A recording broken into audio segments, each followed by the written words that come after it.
Ever since I started playing a game that I recently started playing a few days prior per now, called Skull, an indie game, I've been, asking some questions to myself.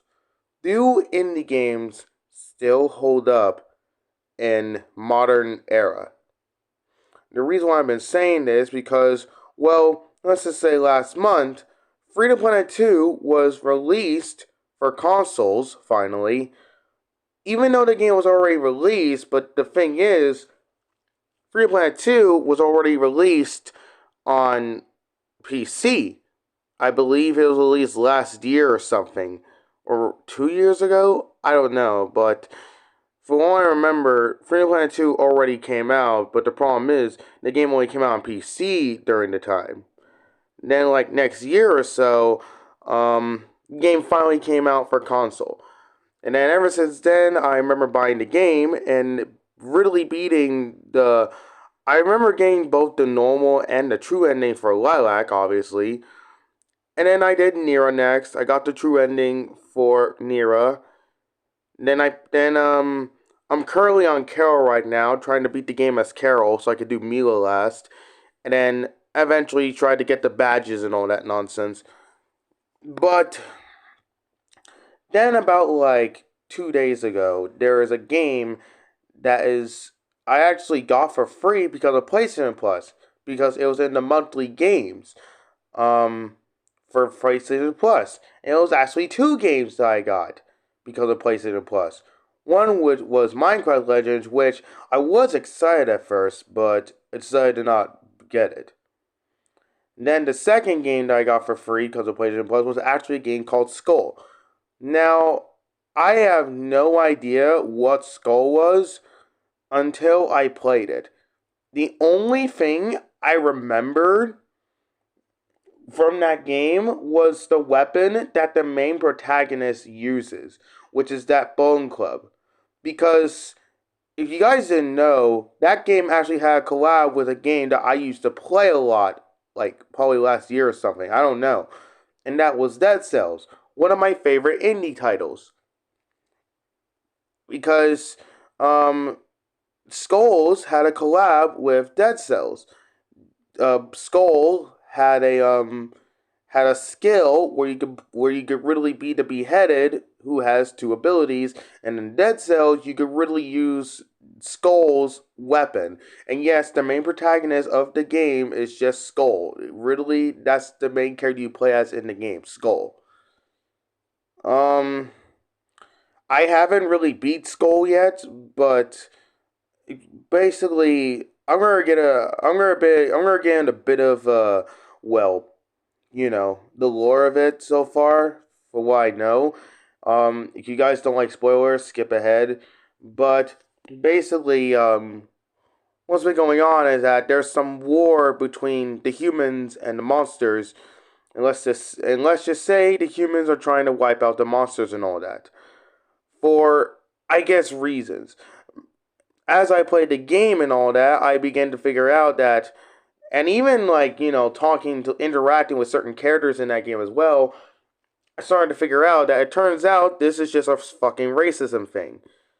We don't know why the humans hate the monsters, but they clearly hate the monsters for whatever reason. Because a character I interacted with, which is obviously just called the witch, does explain to us that the humans clearly, the humans never liked the monsters at first, but eventually that hatred turned twisted to the point the humans started wars with them. And the wars was getting out of hand. And the so-called Demon King had made a peace treaty with the humans. However, the humans broke the peace treaty. As they, now recently they kidnapped the Demon King and all that. Sorry if I had to explain, some of the other stuff, because that's not the point of this video. The point of this video I'm trying to get is, do indie games still hold up in modern era? I mean, ever since Skull came out for free, if you have PlayStation Plus for this current month, and Freedom Planet 2 coming out on consoles, now console players having access to the game now if they got the money for it, I think indie games actually might hold up still. Because considering, like, usually indie games, like, yeah, they came out, like, yeah, they're usually old by now. But indie games still get a lot of love from people who love the games. Like, I could go on about, like, other indie titles, like Shovel Knight, um, freaking Hollow Knight, even Hotline Miami. Those games may be old, but those games still have its fans and the people who are willing to play these games again if they are willing to do so. Because these games are fun and all that.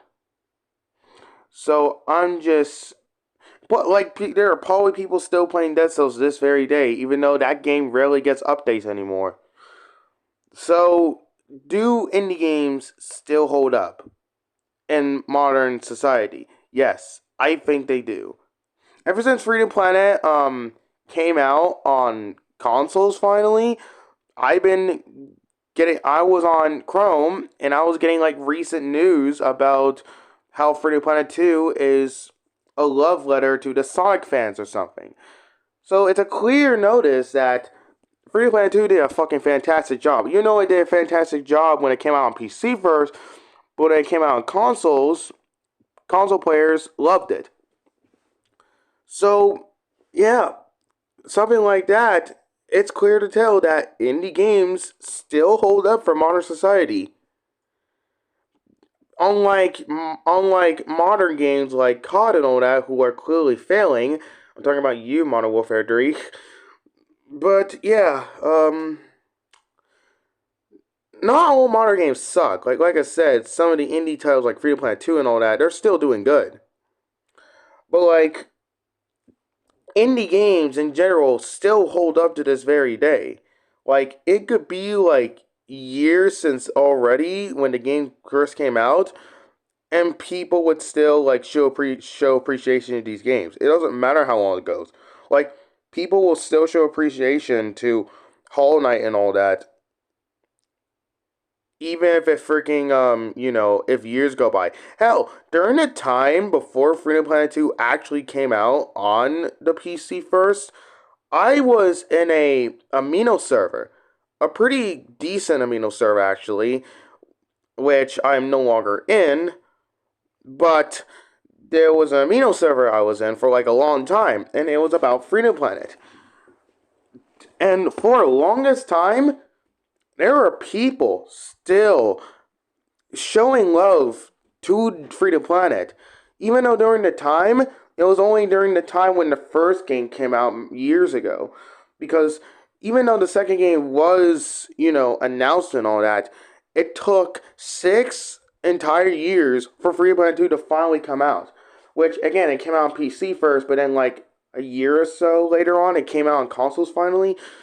But, like, there were people still showing love to the like people were still like doing fan arts and stuff, showing love to the game they love even before the second game came out. So it's like it doesn't matter how many years it goes. These indie games will still hold up to this very day.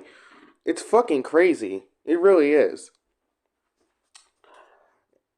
Is that a bad thing? Fuck no. I'm actually glad that these indie titles are actually getting the love they deserve. Now, I could say the same for the other games, but I even though I love like, the other games, once again talking about you NW3, I do love some of these other games. Like, yeah, I actually do love NW3, the newer one. But the problem is that most of these modern type games nowadays have a lot of issues now.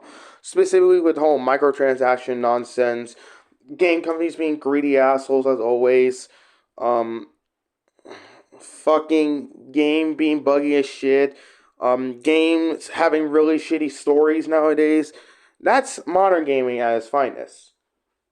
Like Modern Warfare 3, especially with its very, very totally interesting campaign, along with a somewhat okay multiplayer to a kind of a mixed feeling of zombies and all that. It's clear to tell that most modern games nowadays don't really hold up.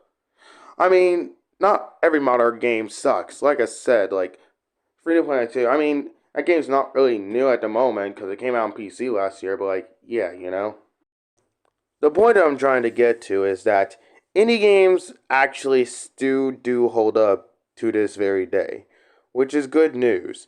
It shows that people who actually give a shit about making a good game will know that developers who actually give, considering they are indie companies, by the way, a very small group of people who take long times to make these good games. And like in most indie games end up really well done. Like like I said, people still show love to these games even if it's been years or so. Doesn't matter. People will show love to these games no matter how long it goes. So, yes, if I can answer this question to myself, do indie games still hold up to this day? Yes, yes, they can. If Freedom Planet 2 suddenly got, well loved, bigger again because it was released on consoles now, and other games still gain the love they deserve, even if time has went past, then yes, indie games can still hold up for the modern era. Only time will tell until we get a new indie game that will catch our hearts. Only time will tell. But yeah, indie games will still do well for the modern era. And I'm glad that type of game is actually, a type of game genre is actually still gonna do well, even if it's like, in the modern era, where games usually end up being bad nowadays. But not really the case with indie games. Anyways, that's all I gotta say. You guys enjoyed the talk I had to explain. Make sure to leave a comment down below. And until next time, I will see you all. Bye bye.